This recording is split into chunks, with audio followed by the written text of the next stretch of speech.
একটা মেয়ে বুঝে বাবা না থাকার কতটা যন্ত্রণা। বাবা না থাকলেই বোঝা যায় সংসারের অভাবটা।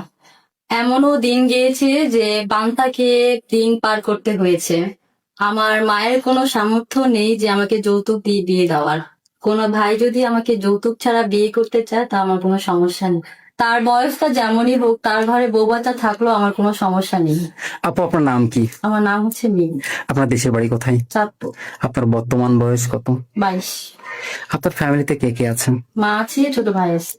বাবা কি হয়েছে? বাবা চলে গেছে। বড় ঘরে? না, উনি আরেকটা বিয়ে করেছে। উনি আরেকটা বিয়ে করেছে। হ্যাঁ। আপনি মূলত আমাদের কাছে এসেছেন বিয়ের জন্য, তাই তো? জি। আপনার সাথে যোগাযোগ করবে কি করে? আপনাদের মাধ্যমে। সুপ্রিয় দর্শক, এই মুহূর্তে স্ক্রিনে একটি নাম্বার দেখা যাচ্ছে। এই নাম্বার ইমো হোয়াটসঅ্যাপ দুটোই আছে। আপনারা কেউ যদি মিমের দায়িত্ব নিতে চান, মিমের সাথে কথা বলতে চান, মিমের একটা ছবি স্ক্রিনশট মেরে ইমো বা হোয়াটসঅ্যাপে পাঠিয়ে দেবেন, সাথে ভয়েস করে বলে দেবেন আপনি কোথা থেকে বলছেন, আমরা যোগাযোগ করিয়ে দেব।